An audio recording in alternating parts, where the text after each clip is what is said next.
অবশেষে আলোচিত সমালোচিত প্রেসিডেন্ট শাহাবুদ্দিনের বিদায়, অসুস্থতার কারণ দেখিয়ে পদত্যাগ, ভারপ্রাপ্ত রাষ্ট্রপতির দায়িত্বে স্পিকার হাফিজউদ্দিন।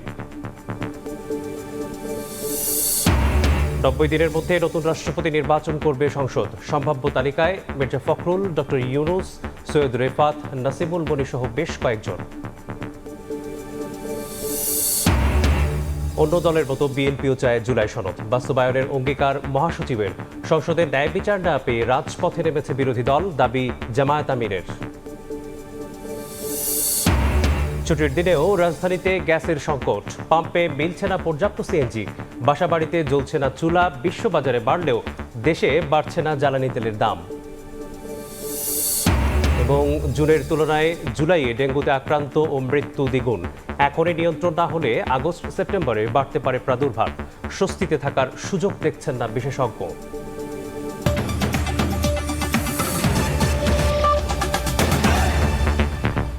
প্রবাসী সবার সঙ্গে আছি আমি মেসবাহুল আলিফ।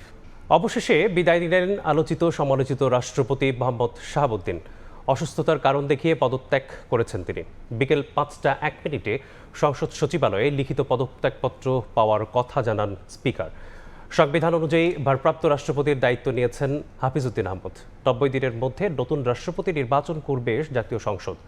হাসান ওয়ালি ও স্বপন আহমেদকে সঙ্গে নিয়ে আহমেদ সালিহিনের রিপোর্ট। বঙ্গভবন থেকে জাতীয় সংসদ ভবন দূরত্ব কয়েক কিলোমিটার। ঘড়ির কাঁটায় বিকেল 5টা। গুঞ্জন উড়িয়ে অবশেষে রাষ্ট্রপতি মোহাম্মদ শাহাবুদ্দিন পদত্যাগ করেন। তার পদত্যাগপত্র পৌঁছায় স্পিকার হাফিজউদ্দিন আহমদের কাছে। টানা কয়েকদিনের জল্পনা কল্পনার অবসান ঘটে মোহাম্মদ শাহাবুদ্দিনের স্বাক্ষরিত চিঠি স্পিকারের নিকট পৌঁছলে, যেখানে রাষ্ট্রপতি মোহাম্মদ শাহাবুদ্দিন পদত্যাগের কারণ উল্লেখ করেন তার শারীরিক অসুস্থতাকে। বর্তমান অবস্থায় রাষ্ট্রপতির মতো গুরুত্বপূর্ণ পদে দায়িত্ব পালনে অসামর্থ্যের কথাই উঠে আসে তার পদত্যাগপত্রে। এরপরই শুক্রবার বিকেল 5:30 নাগাদ আনুষ্ঠানিকভাবে রাষ্ট্রপতির পদত্যাগপত্র হাতে পাওয়ার ঘোষণা দেন স্পিকার হাফিজউদ্দিন আহমদ। চিঠির বিষয়বস্তু তুলে ধরেন তিনি লিখিতভাবে জানিয়েছেন যে তিনি গুরুতর অসুস্থ, হৃদরোগ, উচ্চ রক্তচাপ, ডায়াবেটিস ও কিডনি জটিলতায় তিনি ভুগছেন। তার হৃদযন্ত্রে বাইপাস সার্জারি হয়েছে। ইদানিং স্বাস্থ্য পরীক্ষার অটোনমিক নিউরোপ্যাথি নামে রোগ শনাক্ত হয়েছে। এই রোগের কারণে তিনি মাঝে মাঝে অচেতন হয়ে পড়েন। এসব রোগের প্রাদুর্ভাবে এবং শারীরিক ও মানসিক অসমর্থতার কারণে রাষ্ট্রপতির মতো গুরুত্বপূর্ণ সাংবিধানিক পদের দায়িত্ব পালন করা তার পক্ষে সম্ভব হচ্ছে না। তার দীর্ঘমেয়াদী চিকিৎসার প্রয়োজন। স্বাস্থ্যগত কারণে পদত্যাগ করেছেন এবং বাংলাদেশ জাতীয় সংসদের স্পিকার হিসাবে এই পদত্যাগপত্র আমি গ্রহণ করেছি। রাষ্ট্রপতির পদ শূন্য হওয়ায় সংবিধান অনুযায়ী এ পদে নিজেই দায়িত্বভার গ্রহণ করার কথা জানান স্পিকার হাফিজউদ্দিন আহমদ। যেদিন আমি স্পিকার হিসাবে শপথ নিয়েছি সেই দিনই ভারপ্রাপ্ত রাষ্ট্রপতি হিসাবেও শপথ নিয়েছি যদি প্রয়োজন হয়। সংবিধানের 54 অনুচ্ছেদ অনুযায়ী আমি রাষ্ট্রপতির দায়িত্ব গ্রহণ করেছি। বিগত আওয়ামী লীগ সরকারের আমলে মোহাম্মদ শাহাবুদ্দিন রাষ্ট্রপতি হলেও বর্তমান সরকারের প্রতি তার সমর্থনের কথা উল্লেখ করেন হাফিজউদ্দিন আহমদ। তিনি মাফিয়া সরকারের আমলে নির্বাচিত হলেও বর্তমানে জনগণের ভোটে যে সরকার নির্বাচিত হয়েছে তার প্রতি তিনি সমর্থন এবং শ্রদ্ধা প্রকাশ করেছেন সবসময়। আমি তার মঙ্গল কামনা করি। রাষ্ট্রপতির পদ শূন্য হওয়ার 90 দিনের মধ্যে নতুন রাষ্ট্রপতি নির্বাচিত করার সাংবিধানিক বাধ্যবাধকতা রয়েছে। সব জল্পনা কল্পনার অবসান ঘটিয়ে অবশেষে রাষ্ট্রপতির পদ থেকে পদত্যাগ করলেন মোহাম্মদ শাহাবুদ্দিন। আর সেই রাষ্ট্রপতির পদে দায়িত্বভার গ্রহণ করলেন স্পিকার হাফিজউদ্দিন আহমদ। সংবিধান অনুযায়ী 90 দিনের মধ্যে রাষ্ট্রপতি নির্বাচিত হওয়ার কথা রয়েছে। যেহেতু 22তম রাষ্ট্রপতি পদত্যাগ করেছেন, তাই 23তম রাষ্ট্রপতি কে হতে যাচ্ছেন বাংলাদেশে সেই অপেক্ষায় রয়েছে এখন পুরো দেশবাসী। আহমেদ সালেহিন, সময় সংবাদ, ঢাকা। বঙ্গভবন ছাড়ার পর গুলশান 1-এর 123 নম্বর রোডের গ্রিন ভিলা নামের নিজ বাড়িতে উঠছেন সদ্য সাবেক রাষ্ট্রপতি মোহাম্মদ শাহাবুদ্দিন। দীর্ঘদিন ফাঁকা পড়ে থাকা বাড়িটিকে এরই মধ্যে ঘষে মেজে প্রস্তুত করা হচ্ছে। তবে মোহাম্মদ শাহাবুদ্দিনের শারীরিক অবস্থার অবনতি হলে চিকিৎসার জন্য বিদেশে যাওয়ার পরিকল্পনাও রয়েছে বলে জানা গেছে। 22তম রাষ্ট্রপতি হওয়ার পর বঙ্গভবনে ছিলেন মোহাম্মদ শাহাবুদ্দিন। নানা জল্পনা কল্পনার অবসান ঘটিয়ে শুক্রবার বিকেল 5টায় পদত্যাগ করেছেন তিনি। এই পদত্যাগের মধ্য দিয়ে সমাপ্তি হচ্ছে তার বঙ্গভবনের জীবনচক্র। মোহাম্মদ শাহাবুদ্দিন 2023 সালের এপ্রিলে শপথ নেওয়ার পর এই বঙ্গভবনে কেটেছে তার নাটকীয় জীবন। বঙ্গভবনে বসে নানা সময় বক্তব্য দিয়ে বিতর্কের জন্ম দিয়েছেন মোহাম্মদ শাহাবুদ্দিন। অবশেষে শারীরিক কন্ডিশনের কাছে পরাজিত হয়ে নানা রোগের সম্মুখীন হয়ে পদত্যাগ করতে বাধ্য হয়েছেন তিনি। তবে এখন সবচেয়ে বড় প্রশ্ন, রাষ্ট্রপতি পদ ছাড়ার পর কোথায় থাকবেন শাহাবুদ্দিন, কি হবে তার পরবর্তী পরিকল্পনা। নিয়ম অনুযায়ী বাসভবন ছাড়তে হচ্ছে শাহাবুদ্দিনকে। সংশ্লিষ্ট একটি দায়িত্বশীল সূত্রের দাবি, পদত্যাগের পরপরই রাজধানীর গুলশানের 123 নম্বর রোডের গ্রিন ভিলা নামে ব্যক্তিগত বাড়িতে উঠবেন সাবেক রাষ্ট্রপতি শাহাবুদ্দিন। রাষ্ট্রীয় বাসভবন বঙ্গভবন ছেড়ে ব্যক্তিগত জীবনেই ফিরবেন তিনি। আবার দেশে কিছুদিন অবস্থান করার পর স্বাস্থ্যগত কারণে চিকিৎসা ও বিশ্রামের উদ্দেশ্যে বিদেশে যাওয়ার পরিকল্পনা রয়েছে তার। তবে কোন দেশে যাবেন, কবে যাবেন কিংবা কতদিন অবস্থান করবেন, এসব বিষয়ে এখনো কোনো আনুষ্ঠানিক তথ্য প্রকাশ করা হয়নি। রাষ্ট্রপতির পদত্যাগের পরবর্তী অবস্থান নিয়ে রাজনৈতিক অঙ্গন ও প্রশাসনিক মহলে চলছে নানা আলোচনা। তবে এ বিষয়ে সরকার কিংবা রাষ্ট্রপতির কার্যালয় থেকে এখন পর্যন্ত কোনো মন্তব্য পাওয়া যায়নি। শফিকুজ্জামান রুবেল, সময় সংবাদ, ঢাকা। রাষ্ট্রপতি মোহাম্মদ শাহাবুদ্দিনকে ঘিরে বাংলাদেশের রাজনীতিতে বিতর্ক নতুন কিছু নয়। বিনা প্রতিদ্বন্দ্বিতায় নির্বাচিত হয়েছিলেন রাষ্ট্রপতি। দেখেছেন আওয়ামী আমলের শাসনের পতন, সাক্ষী ছিলেন অন্তর্বর্তী সরকারের। সবশেষ গণতন্ত্রের নতুন যাত্রার সঙ্গী হয়েছেন বিএনপি সরকারেরও। মোহাম্মদ শাহাবুদ্দিন চুপ্পুর বঙ্গভবন অধ্যায় ছিল কখনো নিন্দিত, আবার কখনো নন্দিত। ওয়ালিউল সাকিবের প্রতিবেদন।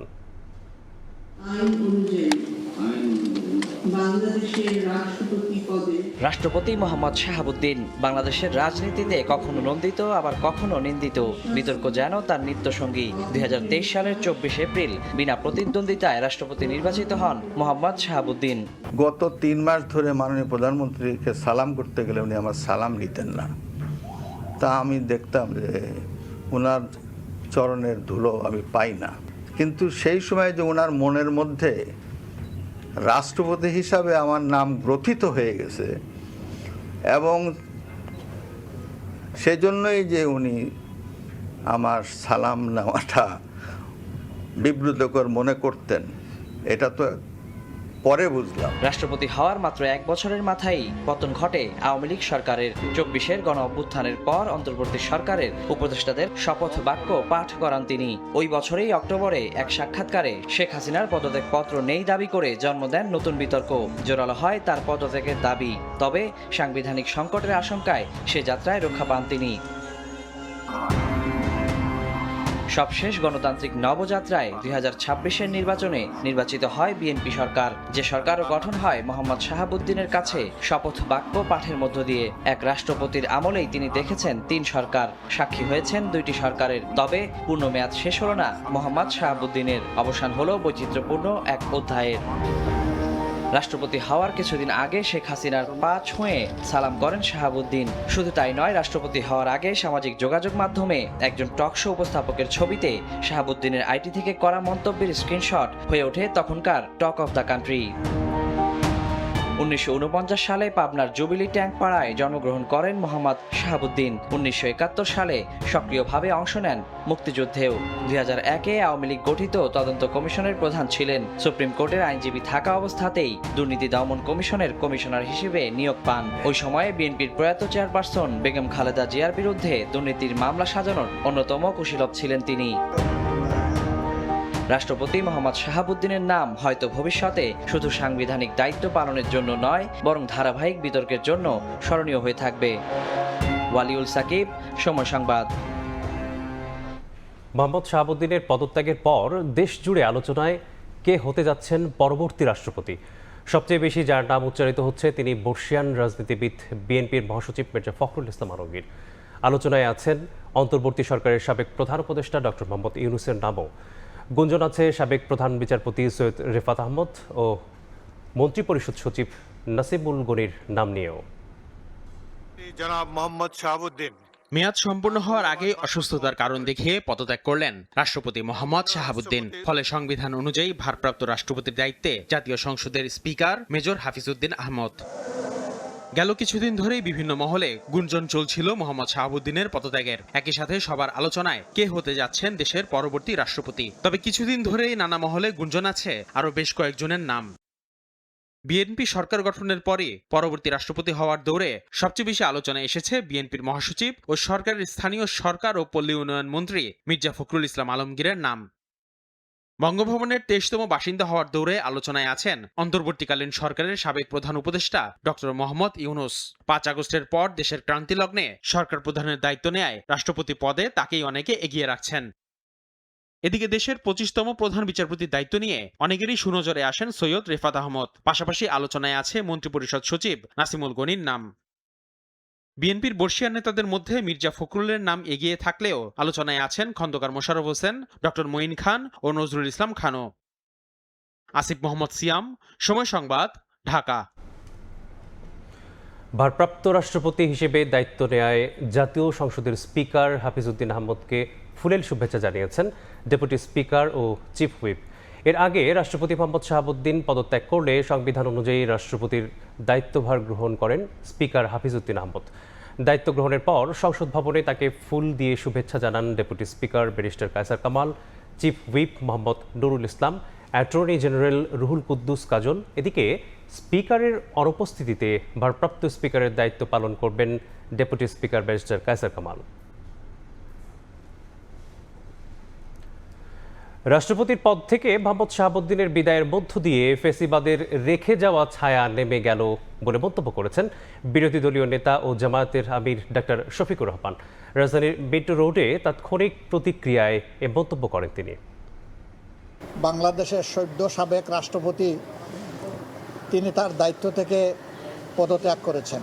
দেরিতে হলেও জাতির ঘাট থেকে স্বৈরাচারের একটা কালো ছায়া সরে গেল।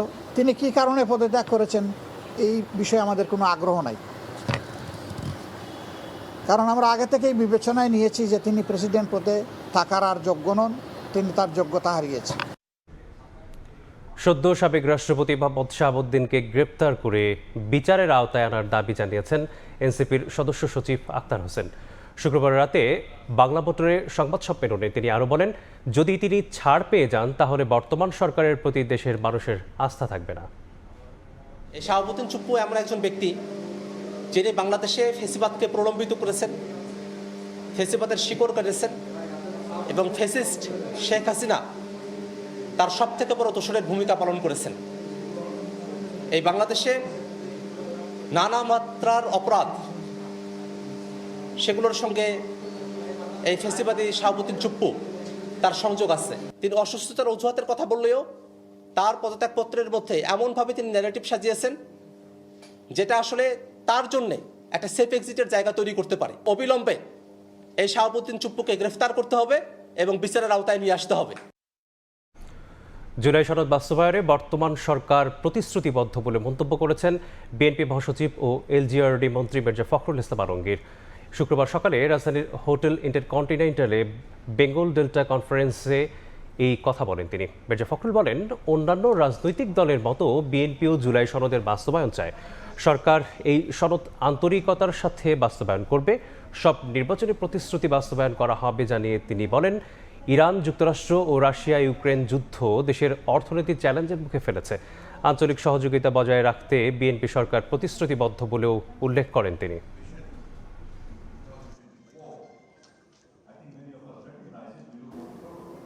After the devastation of economic plundering and money laundering, Bangladesh is facing a real economic challenge to survive. We are fighting for a comeback, a charter that is known as July Charter, July Sanad. Tariq Rahman is committed to fulfill the July Charter. জুলাইয়ের দিনলিপির খবর।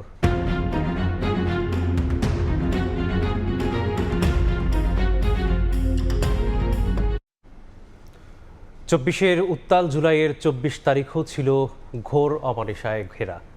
5 দিন নিখোঁজ থাকার পর এই দিনে চোখ বাঁধা অবস্থায় সন্ধান মেলে তৎকালীন বৈষম্য বিরোধী ছাত্র আন্দোলনের 2 সমন্বয়কের।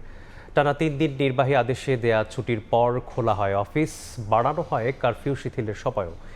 এদিন আন্দোলন দমনে জাতিসংঘের লোগো সম্বলিত যান ব্যবহার নিয়ে শুরু হয় তুমুল সমালোচনা।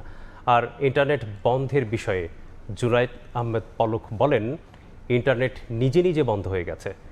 কেমন ছিল রক্তাক্ত জুলাইয়ের 24 তারিখ, জানবো হাসান ওয়ালির প্রতিবেদনে।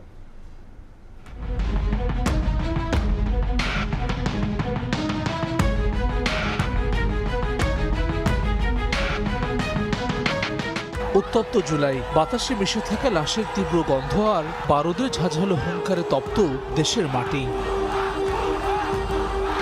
হামলা, মামলা, গুম, নির্যাতন ছাড়িয়েছিল সব সীমা। সব আর্তনাদ উপেক্ষা করে শেখ হাসিনা সরকার তখনও ছড়িয়ে চলেছে আতঙ্ক। রক্তাক্ত জুলাইয়ের 24 তারিখ আইনশৃঙ্খলা বাহিনীর গুলিতে ঝরে যায় ছোট্ট শিশু রিয়া গোপ সহ আরও অনেক প্রাণ। 16 জুলাই থেকে জুলাইয়ের এই দিন পর্যন্ত নিহত হন 2 শতাধিক। বহির্বিশ্বের দৃষ্টি সরাতে তৎপর হয়েছিল সরকার। 5 দিন নিখোঁজের পর 2 সমন্বয়ক আসিফ মাহমুদ ও আবু বাকের মজুমদারের খোঁজ মেলে 24 জুলাই। তারা জানান, অজ্ঞাত কয়েকজন তাদের চোখ বেঁধে তুলে নিয়ে আন্দোলন শেষ করার ঘোষণা দিতে নির্যাতন চালিয়েছিল। হাত বেঁধে, চোখ বেঁধে, জমটুমি পরায় নিয়ে যায়, নিয়ে ওইখানে ঝুলায় মারধর করে। তারপরে প্রায় 4 ঘন্টা আমাকে ঝুলায়, নিচে নামায়, মারে। তাদের উদ্দেশ্যটা ছিল নেতৃত্বকে আন্দোলন থেকে, জনগণ থেকে বিচ্ছিন্ন করে ফেলা, যাতে করে আন্দোলনটাকে দমানো যায়। কিন্তু ফরচুনেটলি এই আন্দোলনে তখন স্বতঃস্ফূর্তভাবে অনেকেই এগিয়ে আসে সামনে, অনেকেই তখন লিড দেয়, ফলে তাদের এই পরিকল্পনাটা সফল হয় না। এদিনও তৎকালীন সরকার প্রধান শেখ হাসিনা রাষ্ট্রীয় সম্পদ নষ্টের দায় চাপিয়েছিলেন ছাত্র জনতার উপর। সমস্ত বাংলাদেশ থেকে শিবির, জামাত এরা কিন্তু ঢুকে আসছে। এত কিছুর মধ্যেও রাজপথ দখলে রাখে ছাত্র জনতা। পুলিশের সাথে আমাদের দাওয়া পাল্টা দেওয়ার একটা পর্যায়ে পুলিশ পিছু হটে। আমাদের দৃঢ় অবস্থানের কারণে পুলিশ আচমকা আপনার চাইনিজ রাইফেলের বুলেট গুলি করা শুরু করার মধ্যেই এর কিছুক্ষণের মধ্যেই আমি গুলিবিদ্ধ হই এবং আমাদের বেশ কয়েকজন ভাই এখানে মারা যায়। অত্যাচার, নির্যাতন, নিপীড়নে মানুষের যখন পিঠ দেয়ালে ঠেকে যায় তখন মানুষ কিন্তু ব্যাকফায়ার করে। ব্যাকফায়ারটা করেছিল এখানে সর্বশ্রেণীর মানুষ এই আন্দোলনে যোগ দিয়েছেন। এদিন জাতিসংঘের লোগো সংবলিত যান ব্যবহার নিয়ে জাতিসংঘ উদ্বেগ জানালে আওয়ামী লীগের মুখপাত্র হাসান মাহমুদ বলেন, জাতিসংঘের লোগো ভুলে মোছা হয়নি। আর ইন্টারনেট বন্ধের বিষয়ে জানতে চাইলে সাবেক তথ্য ও যোগাযোগ প্রযুক্তি প্রতিমন্ত্রী জুনায়েদ আহমেদ পলক বলেন, সরকার ইন্টারনেট বন্ধ করেনি, বন্ধ হয়ে গেছে। আমরা ইন্টারনেট সারা দেশে বন্ধ করিনি, ইন্টারনেট বন্ধ হয়ে গিয়েছিল। উত্তাল জুলাইয়ের এই সময়টাতে প্রথম সারির সমন্বয়কদের গুম এবং নির্যাতন করে আন্দোলন স্তীমিত করার সব চেষ্টাই করে শেখ হাসিনা সরকার। কিন্তু রাজপথে বুলেট উপেক্ষা করে নানা শ্রেণী পেশার মানুষের ইস্পাতদৃঢ় অবস্থান বদলে দেয় পুরো আন্দোলনের গতিপথ। হাসান ওয়ালি, সময় সংবাদ, ঢাকা। ছুটির দিনেও রাজধানীতে গ্যাসের সংকট, পাম্পে মিলছে না পর্যাপ্ত সিএনজি। বিপাকে যানবাহন সংশ্লিষ্টরা। সরবরাহ না থাকায় বন্ধ রয়েছে অধিকাংশ সিএনজি ফিলিং স্টেশন। ঘন্টার পর ঘন্টা লাইনে দাঁড়িয়ে থেকেও গ্যাস না পেয়ে ক্ষুব্ধ চালকরা। বাসাবাড়িতেও জ্বলছে না চুলা।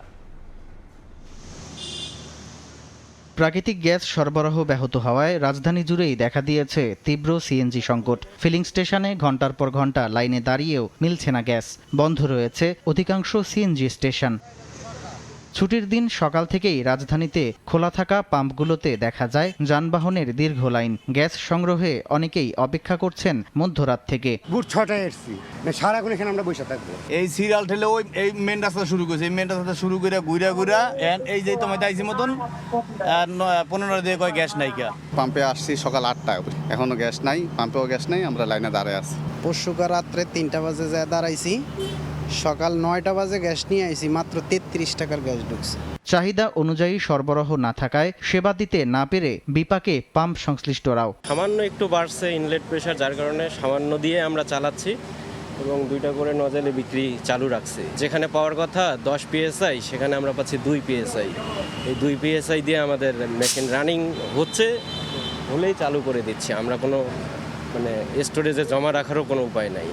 একই অবস্থা গৃহস্থালির কাজেও। মোহাম্মদপুর, ধানমন্ডি, কলাবাগান, কাঁঠালবাগান সহ রাজধানীর বিভিন্ন এলাকায় গ্যাস না পাওয়ায় ভোগান্তিতে আছেন আবাসিক গ্রাহকরাও। জাতীয় গ্রিডের কারিগরি ত্রুটি দ্রুত সারিয়ে সংকট মোকাবেলার আশ্বাস জ্বালানি ও খনিজ সম্পদ বিভাগের। সিএনজি সংকটে এভাবেই বন্ধ পড়ে রয়েছে অধিকাংশ ফিলিং স্টেশন। এতে যেমন ভোগান্তিতে রয়েছেন গ্রাহক, ঠিক তেমনি বিপাকে পড়েছেন ব্যবসায়ীরাও। এ খাত সংশ্লিষ্ট সকলের প্রত্যাশা এ সংকট নিরসনে দ্রুত পদক্ষেপ নেবে সরকার।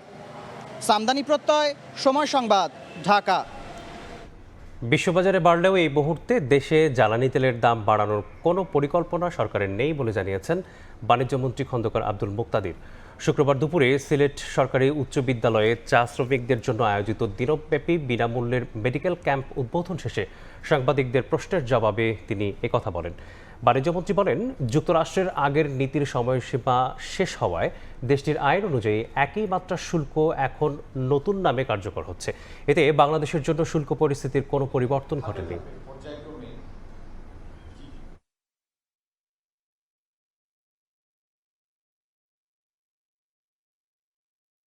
কয়েক সপ্তাহ যাবৎ দাম কমতির দিকে ছিল, আবার গত সপ্তাহ দেড় সপ্তাহ যাবৎ সেটা আবার আগের ধারায় ফেরত এসেছে। তো এটার আপনারা তো সবাই জানেন যে মূল্যে পেট্রোলিয়াম পণ্য আনা হয় অনেক বেশি ভর্তুকি মূল্যে সেটি সরবরাহ করা হয় না। সরকারের এই মুহূর্তে এরকম কোনো পরিকল্পনা নেই। 150 দিনের মাথায় এটি যখন থাকবে না, এক্সপায়ার করবে, তখন নতুন ঘোষিত একই মাত্রার শুল্ক সেটির স্থান নেবে। রাজধানীর মতিঝিলে মেট্রো রেল স্টেশনের নিচে হেঁটে যাওয়ার সময়ে ককটেল বিস্ফোরণে আহত হয়েছেন একজন। তাকে ঢাকা মেডিকেলে চিকিৎসা দেওয়া হচ্ছে। প্রত্যক্ষদর্শীরা জানান, শুক্রবার সন্ধ্যা 7টার পর বোমা থাকার খবর পেয়ে অভিযান শুরু করে পুলিশ। মেট্রো স্টেশনের নিচে বোমা সদৃশ বস্তু উদ্ধারের ঘটনায় এলাকায় আতঙ্ক ছড়িয়ে পড়ে। ঘটনাস্থল থেকে অন্তত 2টি বোমা সদৃশ বস্তু নিষ্ক্রিয় করে পুলিশের বোম ডিসপোজাল ইউনিট।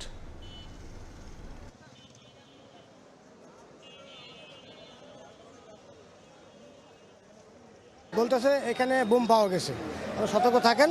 মানে বর্দা যাওয়ার পরেই মাগরিবের আজানের পরে, হ্যাঁ, পরে আমরা ওদিকে আসলাম, আসার পরে একটা বোম বাস্ট হইল। একটা বাস্ট হওয়ার পরে তার দিয়ে আরেকটা বাস্ট করছি। ওই জিনিসটা বিকট আওয়াজ হয়েছে, অনেক কালো ধুমায় সব ভরপুর হয়ে গেছে। কুষ্টিয়ায় বিএসএফের পুশিং চেষ্টা রুখে দিল বিজিবি ও স্থানীয়রা। অন্যদিকে চাঁপাইনবাবগঞ্জের চড়ালডাঙ্গা সীমান্ত দিয়ে বাংলাদেশে প্রবেশ করানোর সময় 7 জনকে ফেরত পাঠানো হয়েছে। শুক্রবার ভোরে কুষ্টিয়ার জয়পুর সীমান্ত দিয়ে অন্তত 8 জনকে পুশিং চেষ্টা চালায় ভারতীয় সীমান্তরক্ষী বাহিনী। এ সময় বিজিবি ও স্থানীয়রা বাধা দিলে ফেরত যান তারা। এদিকে সকালে চাঁপাইনবাবগঞ্জের চড়াডাঙ্গা সীমান্ত দিয়ে 7 জনকে পুশিংয়ের চেষ্টা করে বিএসএফ, পরে তাদেরকে ভারতের অভ্যন্তরে ফেরত পাঠায়। সীমান্তের নিরাপত্তা ও পুশিং রোধে সীমান্ত লোকবল ও কঠোর নজরদারির বৃদ্ধি করা হয়েছে বলে জানিয়েছে বিজিবি।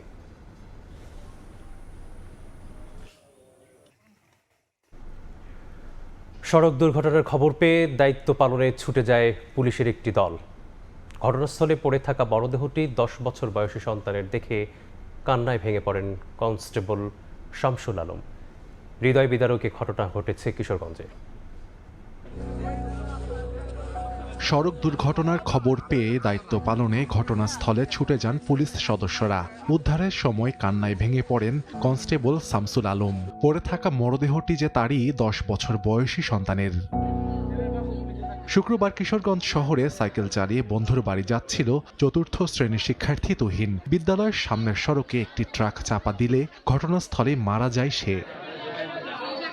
সিমেন্ট বোঝাই ট্রাকটি জব্দ করে পুলিশ, তবে পালিয়ে যান চালক।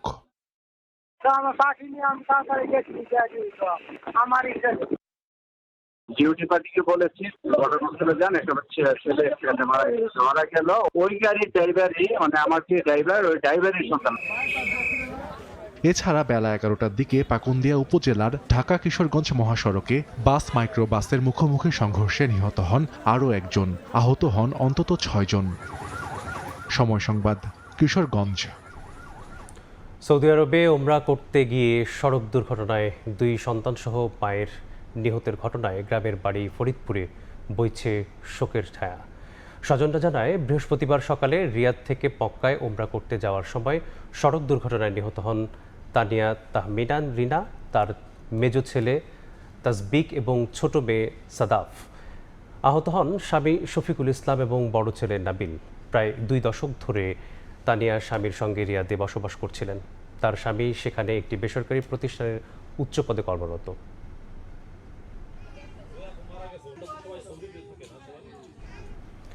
তিন দিন মৃত্যুর সঙ্গে লড়াই করে অবশেষে হার মানতে হলো রাজধানীর ভাটারায় গ্যাস লিকেজ বিস্ফোরণে দগ্ধ ৮ বছরের হাফসা ও তার খালু শাহিনকে। গুরুতর দগ্ধ অবস্থায় জাতীয় বার্ন ইনস্টিটিউটে চিকিৎসাধীন ফাহিমা। গ্যাস লিকেজের বিষয়টি বাড়ির মালিককে জানানো হলেও ব্যবস্থা না নেয়ার অভিযোগ স্বজনদের। ৮ বছরের হাফসাকে ১ মাস আগেই মাদ্রাসায় ভর্তি করানোর উদ্দেশ্যে রাজধানীর ভাটারার বাসায় নিয়ে এসেছিলেন খালা ফাহিমা। মঙ্গলবার দুর্ঘটনার আগের দিনই তাকে ভর্তি করা হয়েছিল স্থানীয় একটি মহিলা মাদ্রাসার হাফেজি শাখায়। শিশুটির বাবা জানান, খুব উৎফুল্ল হয়ে মাদ্রাসায় ভর্তির বিষয়টি তাকে জানিয়েছিল হাফসা। বাবা, আমি ভর্তি হয়েছি, আমার লাগে তুমি দোয়া করে। আমি ঠিক আছে আম্মু, এখন আমি খালি শুধু চাই আমার মেয়ের লাশটা তাদের না ফারাফারের দরকার নেই, আমার মেয়ের লাশটা দিয়ে দোক, আমি দাফন করাম। জাতীয় বার্ন ইনস্টিটিউটের চিকিৎসক জানান, অত্যন্ত আশঙ্কাজনক অবস্থাতেই হাসপাতালে ভর্তি হয়েছিলেন দগ্ধ ৩ জন। চিকিৎসার ৪ দিনের মাথায় রাতে হাফসা ও শুক্রবার ভোরে তার খালু শাহিনের মৃত্যু হয়। দগ্ধ ফাহিমা জানেন না স্বামী এবং ভাগ্নির মৃত্যুর কথা। তার অবস্থাও আশঙ্কাজনক বলে জানিয়েছেন চিকিৎসক। দুজনই কৃত্রিম শ্বাসযন্ত্রে ছিল, আইসিইউতে চিকিৎসাধীন ছিল এবং খুবই দুঃখের বিষয়, আমরা গতকাল রাত 12:30টার দিকে হাফসা বাচ্চাটা এক্সপায়ার করেছে এবং আজকে ভোর 6:30টার দিকে এই যে শাহিন উনি মারা গেছেন। আর ওনাদের ওয়াইফ, ওনার 40% ফ্লেম বার্ন, ওনারও শ্বাসনালী পুড়ে গেছে, উনি এখন আইসিইউতে চিকিৎসাধীন আছে, ওনার অবস্থাও সংকটাপন্ন। নিহত ও দগ্ধদের স্বজনরা জানান, 1 মাস আগে বাসার গ্যাস লিকেজ ও গ্যাস লাইনে পানি আসার বিষয়টি ভিডিও করে রাখার পাশাপাশি বাড়ির মালিক ও কেয়ারটেকারকে একাধিকবার জানিয়েছিলেন তারা, তবে মেরামত করে দেয়া হয়নি। আমাদের কাছে প্রমাণ আছে গ্যাস লিকেজের, এবং সাথে পাইপে করে পানি আসতেছে সেটার প্রমাণও আছে। মালিককে আনুষ্ঠানিকভাবে 3 বার জানানো হয়েছে, দারোয়ানকে যে বলতেছে এটার ভিডিও আছে। দগ্ধ ও নিহতদের স্বজনদের অভিযোগ, বাড়ির মালিকের অবহেলা ও দায়িত্বহীন আচরণেই এ দুর্ঘটনা। আতাউর কাউসার, সময় সংবাদ, ঢাকা। জুনের তুলনায় জুলাইয়ে ডেঙ্গুতে আক্রান্ত ও মৃত্যুর সংখ্যা বেড়েছে দ্বিগুণ। বিশেষজ্ঞরা বলছেন, এখনই নিয়ন্ত্রণ সম্ভব না হলে আগস্ট সেপ্টেম্বরে বাড়তে পারে আরও কয়েক গুণ। এদিকে গত বছরের তুলনায় আক্রান্ত ও মৃত্যুর সংখ্যা এখন পর্যন্ত কম হলেও স্বস্তিতে থাকার সুযোগ নেই বলে জানান চিকিৎসকরা। তাদের শঙ্কা, যে কোনো সময়ে বাড়তে পারে ডেঙ্গুর প্রাদুর্ভাব। মনির হোসেনের রিপোর্ট। মৌসুমি বায়ুর প্রভাবে দেশের কোথাও টানা বৃষ্টি, আবার কোথাও গুঁড়ি গুঁড়ি, ফলে জমে থাকা পানিতে শঙ্কা বাড়ছে এডিস মশার ব্যাপক প্রজননে। আবহাওয়ার পূর্বাভাস বলছে বৃষ্টি ঝরতে পারে মৌসুম জুড়েই, তবে আগস্ট সেপ্টেম্বরে স্বাভাবিকের তুলনায় কম বৃষ্টি হতে পারে। জুন, জুলাই, আগস্ট এবং সেপ্টেম্বর এই বর্ষাকালের বৃষ্টি স্বাভাবিক অপেক্ষা একটু কম হওয়ার সম্ভাবনা আছে। এমন বৃষ্টিপাত এডিস মশার প্রজননের জন্য অত্যন্ত ইতিবাচক পরিবেশ তৈরি করে বলে জানান বিশেষজ্ঞরা। স্বাস্থ্য অধিদপ্তরের প্রতিবেদনে দেখা যায়, গত জুনের তুলনায় এ মাসে রোগীর সংখ্যা বেড়েছে দ্বিগুণ। একই অবস্থা মৃত্যুর সংখ্যায়ও। যদি সঠিকভাবে ব্যবস্থা নিতে না পারি, তাহলে আগামী মাস, বিশেষ করে আগস্ট এবং সেপ্টেম্বর, এই 2টি মাস ডেঙ্গু পরিস্থিতি খারাপ হওয়ার একটি ঝুঁকি আছে। গত বছর এবং চলতি মৌসুমের পরিসংখ্যানে দেখা যায়, 2025 সালের তুলনায় এবছর এখন পর্যন্ত ডেঙ্গুতে আক্রান্ত ও মৃত্যুর সংখ্যা প্রায় অর্ধেক। যদিও এ নিয়ে স্বস্তিতে থাকার সুযোগ নেই বলে মনে করেন চিকিৎসকরা। ওইটা ভেবে যদি আমরা রিল্যাক্টেন্ট হয়ে যাই, তাহলে যে কোনো সময় কিন্তু ডিজাস্টার বা একটা বিপদ আমাদের কাছে চলে আসতে পারে। যে ধরনের সাবধানতা অবলম্বন করা উচিত, সেটা সরকারি পর্যায় থেকে, তারপরে স্থানীয় প্রশাসন থেকে শুরু করে নাগরিকদের, সেই সতর্কতাটা সবার মধ্যে থাকতে হবে। ডেঙ্গু আক্রান্তদের চিকিৎসার প্রস্তুতির পাশাপাশি রাষ্ট্রীয় উদ্যোগে রাজধানী সহ সারা দেশে মশক নিধনে দ্রুত ও কার্যকর পদক্ষেপ জরুরি ভিত্তিতে বাস্তবায়নের পরামর্শ বিশেষজ্ঞদের। মনির হোসাইন, সময় সংবাদ, ঢাকা।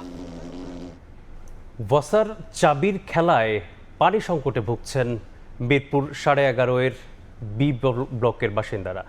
জানা গেছে, ওয়াসার একটি পাম্পে নতুন করে চাবি বসানোর পর পানি পাচ্ছেন না এলাকাবাসী।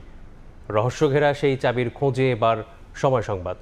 অনুসন্ধানে জানা গেছে, চাবির কারসাজিতে এক পাশ বন্ধ ছিল ওয়াসার পানি সরবরাহ। শুধু মিরপুর নয়, এমন অনেক এলাকায় চাবির সংকটকে কাজে লাগিয়ে ওয়াসার গাড়িতে কর্মচারীরা হাতিয়ে নিচ্ছেন লাখ লাখ টাকা। আব্দুল লতিফের ছবিতে আবু সাইদ নিশানের বিশেষ প্রতিবেদন। ক্যাম্পে সবসময় পানি আসছে। চাবিটা বসানোর আগে আমরা নিয়মিত পানি পেতাম। কারো পৌষ মাস, কারো সর্বনাশ। প্রবাদটি এখন প্রাসঙ্গিক মিরপুরের 11.5 নম্বরের বি ব্লক এলাকায়। কল খুললেই শুধু বাতাস, পানি নেই দিনের পর দিন। 1 মাসেরও বেশি সময় ধরে এমন দুর্ভোগে দিন কাটছে শত শত পরিবারের। এদিকে সংকটকে কাজে লাগিয়ে পানির গাড়ির রমরমা বাণিজ্য ওয়াসার। গেল জুন মাসে জোন 10-এ এই গাড়ির চাহিদা ছিল প্রায় 3000, যার 95%ই সরবরাহ করেছে ওয়াসা। আর জোন 4 থেকে সরবরাহ করা হয়েছে 1000-এর বেশি। অভিযোগ আছে এসব গাড়ি থেকে নেওয়া হয়েছে নির্ধারিত টাকার চেয়ে কয়েক গুণ বেশি। 600 টাকার পানি 800 টাকা নিতেছে, ড্রাইভাররা আইসা আবার বকশিস চাচ্ছে। তবে পানির সংকটের কারণ হিসাবে স্থানীয়রা বলছেন, তৈয়বা মসজিদ সংলগ্ন ওয়াসার পাম্পে চাবি বসানোর পর থেকেই পানি সরবরাহ বন্ধ। 1 মাস যাবৎ আমরা পানি পাচ্ছি না এই এলাকার মানুষ। বাসা বাড়িতে খাওয়ার পানি নাই। তাদেরকে যখনই আমরা নক করি পানি নাই। অভিযোগের সত্যতা যাচাইয়ে সময় সংবাদ উপস্থিত হয় চাবির উৎসে। কথা হয় সংশ্লিষ্ট পাম্প অপারেটরের সঙ্গেও।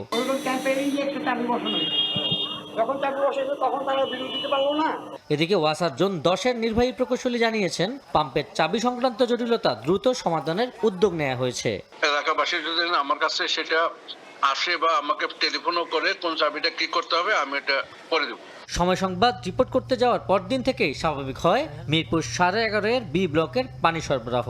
তাহলে কি এতদিন চাবি রহস্যেই বন্ধ ছিল পানি? যেদিন আসছেন ওই দিন রাত্রে থেকে মোটামুটি অল্প অল্প সমাধান হয়ে গেছে।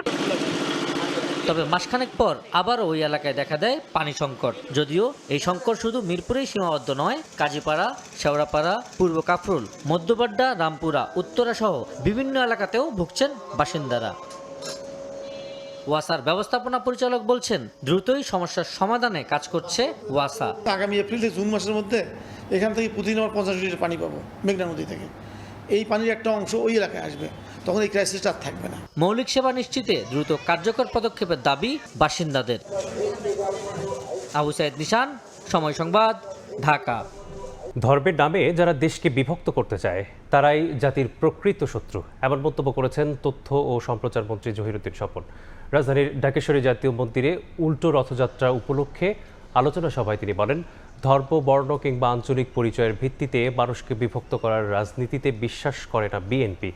তার অভিযোগ, দেশে যেমন কিছু গোষ্ঠী ধর্মকে রাজনৈতিক স্বার্থে ব্যবহার করতে চায়, তেমনি প্রতিবেশী দেশেও বিভেদের রাজনীতি বিদ্যমান। অসাম্প্রদায়িক বাংলাদেশ গঠনে ঐক্যবদ্ধভাবে কাজ করার আহ্বান জানান তথ্যমন্ত্রী। কেউ কেউ আমাদের ধর্ম বিশ্বাসকে পুঁজি করতে চায়। আমরা আমাদের দেশে যেমন এই অপতৎপরতা দেখি, তেমনি আমরা প্রতিবেশী রাষ্ট্রেও দেখি। রাষ্ট্রকে বিভক্ত করা এবং সেই বিভক্ত সমাজে গণতন্ত্রের নামে, নির্বাচনের নামে একটা ফয়দা লুটার চেষ্টা করা হয়। একদিকে মূল্যস্ফীতির ভোঁদৌড়, অন্যদিকে মজুরি বৃদ্ধির কচ্ছপ গতি। এই দুইয়ের হিসাব বলছে টানা 53 মাস ধরে মূল্যস্ফীতির সঙ্গে পাল্লা দিতে পারেনি মজুরির হার। অর্থাৎ ব্যয় বিবেচনায় কমছে আয়। এমন বাস্তবতায় সংসারের ঘানি টানতে নাভিশ্বাস ওঠা মানুষকে স্বস্তি দিতে স্বল্প, মধ্য ও দীর্ঘ এই 3 মেয়াদে কার্যকর পরিকল্পনা সাজানোর উপর জোর দিচ্ছেন অর্থনীতিবিদরা। সামাজিক সুরক্ষা খাতের বরাদ্দ যেন অপচয় যেন না হয়, সেদিকেও বাড়তি নজরদারির পরামর্শ তাদের। মঞ্জুর রহমানের ছবিতে অন্তরা সেনের রিপোর্ট। ডেলি আপনার এই জিনিসের দাম বাড়তি। 1000 টাকা সম্ভব না বাজার সব কমপ্লিট করা। এক সময় 1000 টাকার কেনা পণ্যে বাজারের থলেটা ছিল বেশ ভারী। এখন সেই একই টাকায় বাজারের ব্যাগ তো ভরেই না ন্যূনতম চাহিদা মেটাতে, বরং মাথায় জমে আরো কিছু হিসাব। কোনটা কিনবেন, কোনটা বাদ দেবেন, আর তা মেলাতেই কেটে যাচ্ছে সাধারণ মানুষের প্রতিদিনের জীবন। ডাল অনেক দাম, কিন্তু তেলের দাম অনেক। শুধু আলু আর পেঁয়াজ খেয়ে তো আর মানুষ বাঁচতে পারে না। বর্তমানে 1000 টাকা বাজার করলে ব্যাগের তলায় পড়ে থাকে। পরিসংখ্যান বলছে দ্রব্যমূল্যের ঊর্ধ্বগতির সঙ্গে সঙ্গতি রেখে বাড়ছে না মানুষের উপার্জন। মজুরি বৃদ্ধির যে হিসাব দেয় বিবিএস, খাদ্য, বস্ত্র, বাসস্থান, শিক্ষা, চিকিৎসার মতো মৌলিক চাহিদা মেটাতে গিয়ে তা উড়ে যায় কর্পূরের মতো। কোনটা যে পালায়, কোনটা কিনবো, কোনটা সস্তা ওটা কিনতে যায়, তারপরে কুলাইতে পারছি না। জিনিসপত্রের তুলনায় কিন্তু বেতন সেইভাবে সাধারণ লোকের বাড়ে নাই। অর্থনীতির অভিধানে মূল্যস্ফীতি শুধুমাত্র একটি পরিভাষা হলেও সাধারণ মানুষের কাছে এর আরেক নাম সংসারের হিসাব না মেলা। বাজারে যাওয়ার আগে যে বাজেট নিয়ে বের হচ্ছেন তারা, বাজার থেকে ফিরে এসে সেই বাজেট আর বাস্তবতার মাঝে থেকে যাচ্ছে বিস্তর ব্যবধান। বাংলাদেশ পরিসংখ্যান ব্যুরো বিবিএস এর তথ্য 2022 সালের জানুয়ারি মাসে মূল্যস্ফীতি ছিল 5.86%। তখন মজুরি বৃদ্ধির হার ছিল 5.92%। এরপর চলতি বছরের জুন পর্যন্ত কোনো মাসেই মূল্যস্ফীতির হারকে ছুঁতে পারেনি মজুরি হার, অর্থাৎ 53 মাস ধরে কমেছে মানুষের প্রকৃত আয়। অর্থনীতিবিদরা বলছেন, মূল্যস্ফীতির চাপে পড়া মানুষের আয়ের পথ প্রশস্ত করতে সরকারের স্বল্প, মধ্য ও দীর্ঘমেয়াদী পরিকল্পনা সহ প্রয়োজন টেকসই অবকাঠামো উন্নয়ন। সরকারের পক্ষ থেকে তারা বিভিন্ন জায়গায় বিনিয়োগকে আরো গতিশীল করবার জন্য চেষ্টা করছে। বাজেটেও বিভিন্ন ধরনের পদক্ষেপ নেওয়া হয়েছে। চ্যালেঞ্জ রয়ে গেছে তো আবার কাঠামোগত জায়গাগুলো, অবকাঠামোগত সুবিধাগুলো দিতে না পারলে এই পরিস্থিতি মোকাবেলাটা তাদের জন্য সামনের দিনে কঠিন হবে। সামাজিক সুরক্ষা কর্মসূচির পরিধি বাড়িয়ে প্রকৃত অভাবী মানুষের কাছে ভর্তুকি মূল্যে পণ্য সেবা পৌঁছে দেওয়ার পরামর্শ তাদের। কৃষির যে পুনর্দনা কাঠামো, ওইটাকে যদি আমরা ওই প্রকৃত কৃষকদের কাছে পৌঁছাতে পারি, তাহলে আমার যে সরবরাহের জায়গাটা মূল্যস্ফীতিকে নিয়ন্ত্রণের জন্য, ওইটার ক্ষেত্রে তখন ইতিবাচক ভূমিকা রাখবে। মূল্যস্ফীতির বিপরীতে মজুরির কচ্ছপ গতি, এমন বাস্তবতায় বাজারসহ নিত্যপণ্যের চাহিদা মেটানোর সরবরাহ ব্যবস্থাপনায় যেন কোনোভাবেই না পড়ে সিন্ডিকেটের থাবা, সেদিকে কঠোর নজরদারির তাগিদ বিশ্লেষক থেকে সাধারণ মানুষ সকলের। অন্তরা সেন, সময় সংবাদ, ঢাকা। দেশের বাইরের খবর। শিক্ষামন্ত্রী ধর্মেন্দ্র প্রধানের পদত্যাগের দাবিতে অনড় ভারতের ককরোচ জনতা পার্টি।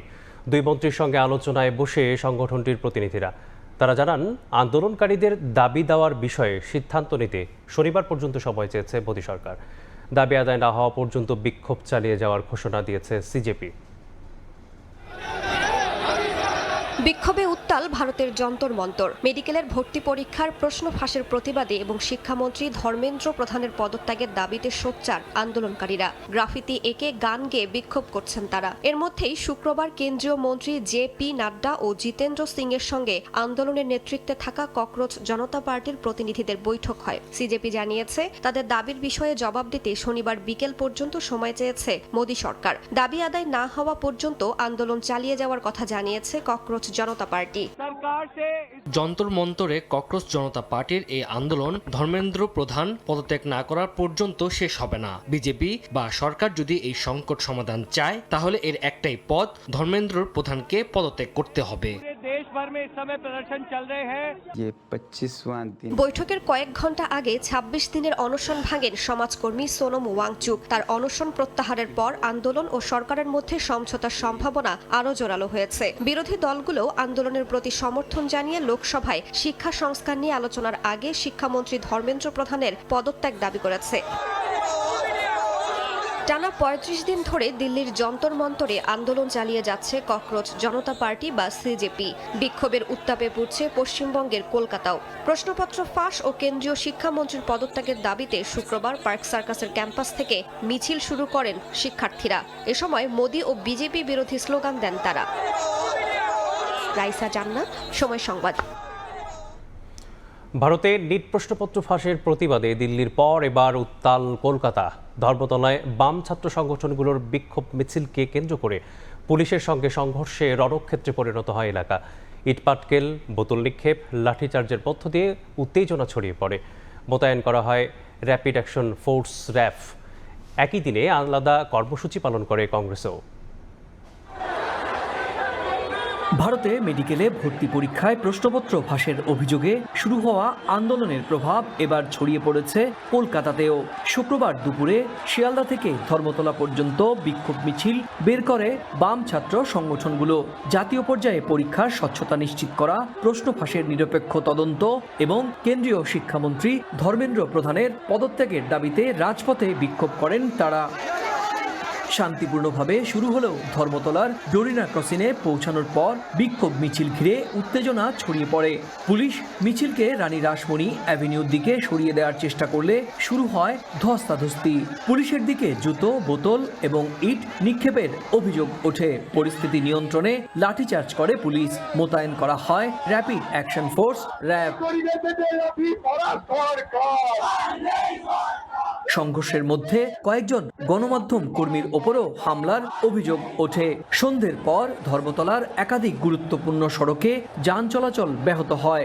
সৃষ্টি হয় তীব্র যানজটের। পুলিশের দাবি, আন্দোলনকারীদের একাংশের উস্কানিতেই পরিস্থিতির নিয়ন্ত্রণের বাইরে চলে যায়। তবে বিক্ষোভকারীদের অভিযোগ, শান্তিপূর্ণ মিছিল আটকে দিতে পুলিশের বাধা ও বল প্রয়োগ থেকেই সংঘর্ষের সূত্রপাত ঘটেছে। এদিন বিকেলে প্রদেশ কংগ্রেসের ডাকে কলেজ স্ট্রিট থেকেও আলাদা প্রতিবাদ মিছিল বের হয়। একই দাবিতে কয়েক হাজার শিক্ষার্থী ও দলীয় কর্মী সেই কর্মসূচিতে অংশ নেন। সুব্রত আচার্য, সময় সংবাদ, কলকাতা। সংযুক্ত আরব আমিরাতে বসবাসরত প্রবাসী বাংলাদেশিদের কনসুলার সেবা আরও সহজ, দ্রুত ও আধুনিক করতে দুবাইয়ের বাংলাদেশ কনসুলেটে উদ্বোধন করা হয়েছে integrated queue serial management system. নতুন এই ডিজিটাল ব্যবস্থার ফলে দীর্ঘ লাইনে দাঁড়িয়ে অপেক্ষা এবং তীব্র গরমে ভোগান্তির পুরনো চিত্র থেকে মুক্তি পাচ্ছেন প্রবাসীরা। এতে খুশি প্রবাসী বাংলাদেশিরা। শিবলি আল সাদিকের রিপোর্ট। সংযুক্ত আরব আমিরাতের দুবাইস্থ বাংলাদেশ কনসুলেটে চালু হয়েছে আধুনিক integrated queue serial management system. প্রযুক্তি নির্ভর এই ব্যবস্থার মাধ্যমে কনসুলার সেবায় এসেছে আরও গতি, শৃঙ্খলা, স্বচ্ছতা। ফলে সেবা গ্রহীতাদের দীর্ঘক্ষণ লাইনে দাঁড়িয়ে অপেক্ষার প্রয়োজন কমেছে এবং সিরিয়াল ব্যবস্থাপনা হয়েছে আরও কার্যকর।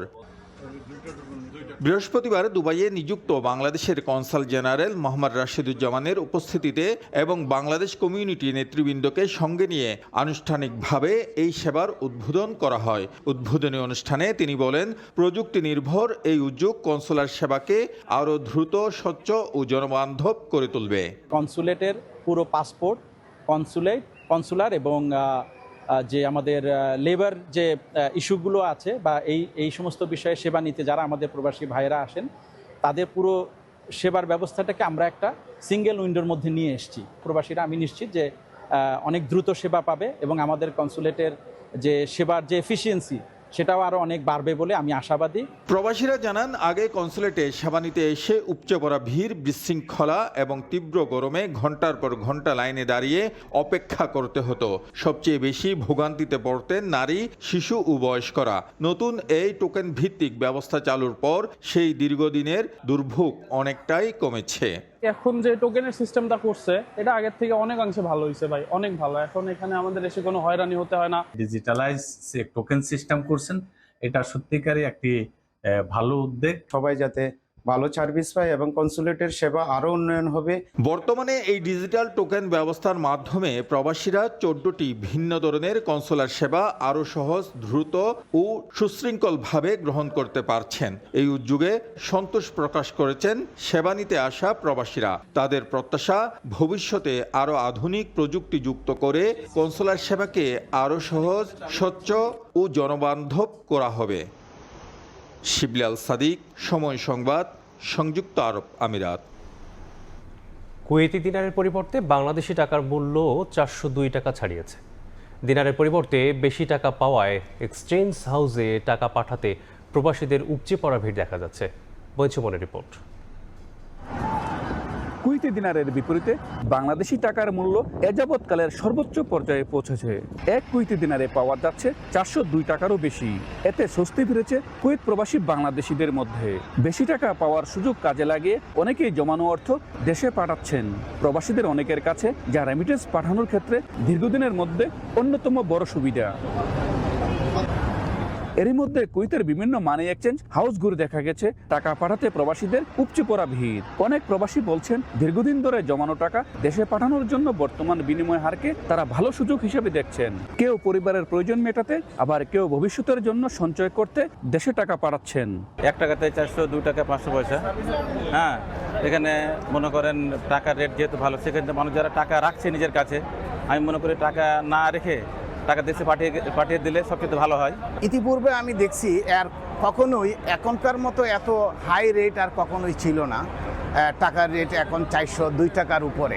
তা আমার মনে হয় যাদের টাকা আছে এখন তাড়াতাড়ি পাঠাইলে সবচেয়ে ভালো হবে, অনেক টাকা লাভ পাবে। প্রবাসীদের পাঠানো রেমিটেন্স বাংলাদেশের অর্থনীতিতে গুরুত্বপূর্ণ ভূমিকা রাখে। বিনিময় হার অনুকূলে থাকায় প্রবাসীদের পাঠানো অর্থের পরিমাণ বাড়ালে দেশের বৈদেশিক মুদ্রার রিজার্ভ ও অর্থনীতিতেও ইতিবাচক প্রভাব পড়বে বলে মনে করছেন সংশ্লিষ্টরা। মঈন সুমন, সময় সংবাদ, কুয়েত। খেলার খবর। নাহিদ লিটন শরীফুলদের ইনজুরিতে অস্ট্রেলিয়া সফরের দল নিয়ে বিপাকে নির্বাচক প্যানেল। যদিও শনিবারে স্কোয়াড চূড়ান্ত করা হবে বলে জানান প্রধান নির্বাচক হাবিবুল বাশার সুমন। গুরুতর ইনজুরিতে পড়ায় 2 টেস্টেই নাহিদ রানাকে না পাওয়ার শঙ্কা রয়েছে। ইবাদত হোসেনকে নিয়ে আছে সংশয়। তবে চোট জর্জরিত দল নিয়েও শক্তিশালী অজিতের বিপক্ষে ঐতিহাসিক টেস্ট খেলতে মুখিয়ে আছেন টাইগার অধিনায়ক নাজমুল হোসেন শান্ত। শক্তিশালী দল দিয়েছে অস্ট্রেলিয়া, বিপরীতে বাংলাদেশের মাথার উপর একের পর এক ইনজুরির বোঝা। সবচেয়ে বড় দুশ্চিন্তা পেস ডিপার্টমেন্ট নিয়ে। Tiger fast bowling sensation Nahid রানার চোট, শরীফুল ও ইবাদতকে নিয়েও অনিশ্চয়তা। ব্যাটিং লাইনআপে লিটনের ফিটনেস নিয়েও নিশ্চিন্ত নয় টিম ম্যানেজমেন্ট। তাই স্কোয়াড ঘোষণার জন্য কালক্ষেপণ নির্বাচক প্যানেলের। আমাদের কিন্তু দলটা দিয়ে দেওয়ার কথা ছিল 5-6 দিন আগেই, আমরা কিন্তু এখন দিতে পারছি না বিকজ এই ইনজুরিগুলি জন্য আমাদের বসে থাকতে হচ্ছে। একটু প্রেশার বলেন, চাপ বলেন একটু আছে। ইবাদতের সাথে যোগাযোগ হয়েছে, ইবাদত চেষ্টা করছে আগে চলে আসতে, কারণ ইবাদত আসলে যাওয়ার আগে ভিসা করে যায়নি। ওর ভিসা একটা ইস্যু আছে, ওর ফ্যামিলি একটা কনসার্ন, যেহেতু ও প্যাটার্নিটি লিভে আছে। কালকে হয়তো আমরা সব কিছু পেয়ে যাব, আবার ইনজুরি সব কিছু পেয়ে গেলে কালকে দিয়ে পড়ে যদি হয় তাহলে খুব ভালো, না হলে ডেফিনেটলি এই সিরিজের একটা বড় ধাক্কা হবে। ওয়ানডে সিরিজের পর জিম্বাবুয়ের বিপক্ষে প্রথম টি-20 ম্যাচ খেলতে নেমেই ইনজুরিতে পড়েন নাহিদ রানা। সেই চোটের মাসুল অস্ট্রেলিয়া সিরিজে দিচ্ছে বাংলাদেশ। 2 টেস্ট থেকেই এই গতি তারকার ছিটকে যাওয়ার শঙ্কা রয়েছে। প্রশ্ন উঠছে অস্ট্রেলিয়ার মতো গুরুত্বপূর্ণ টেস্ট সিরিজ সামনে রেখে জিম্বাবুয়েতে নাহিদকে খেলানোর প্রয়োজন ছিল কতটা? অথচ অস্ট্রেলিয়ার কন্ডিশনে নাহিদ যে হতে পারতেন টাইগারদের তুরুপের তাস। আমার মনে হয় যে it's just accident. Nahid Rana কিন্তু ওর যে ইনজুরিটা, এটা হয়তো এটা আগেই বিল্ড আপ হয়েছে, এটা হয়তো এখানে নাহলে টেস্ট ম্যাচে হয়ে যেত। ফার্স্ট টেস্ট, সেকেন্ড টেস্ট কিছুই ক্লিয়ার না, but his a major concern.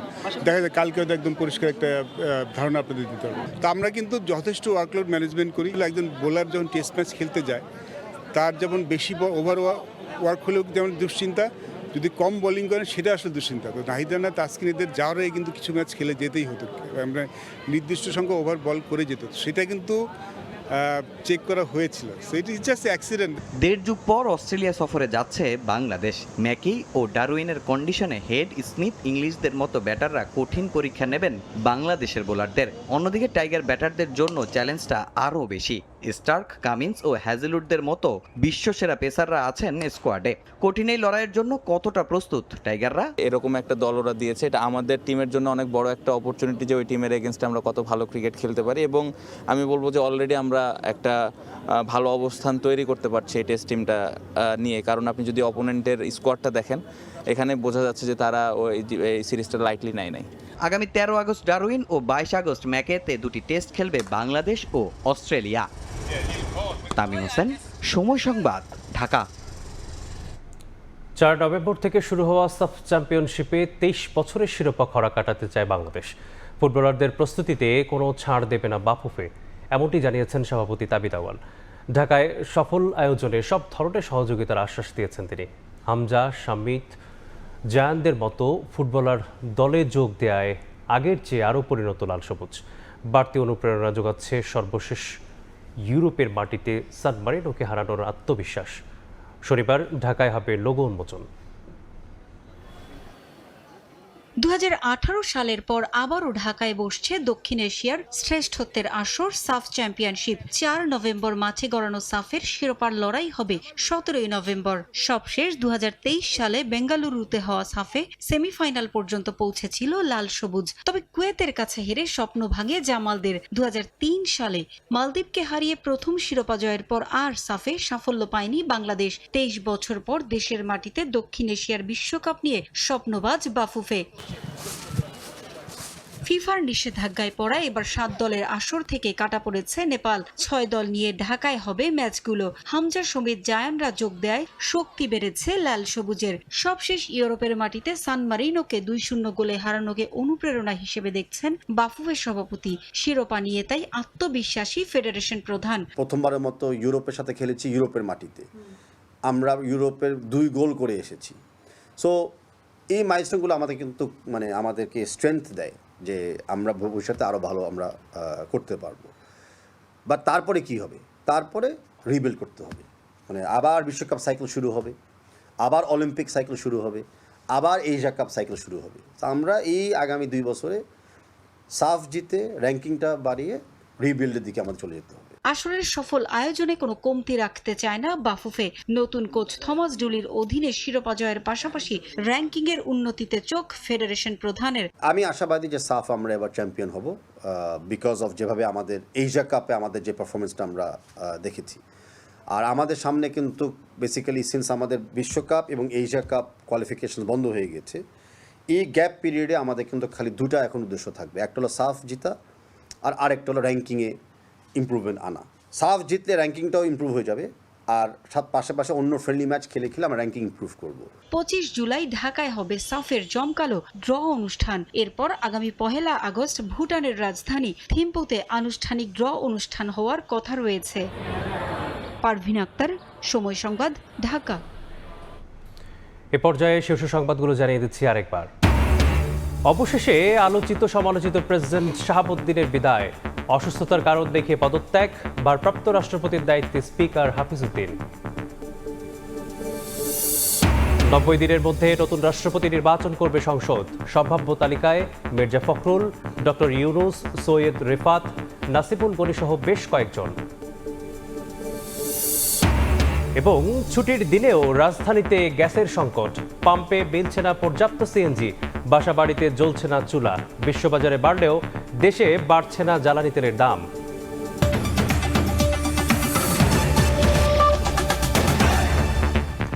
এই ছিল প্রবাসী সময়ে, সঙ্গেই থাকুন সময়ে।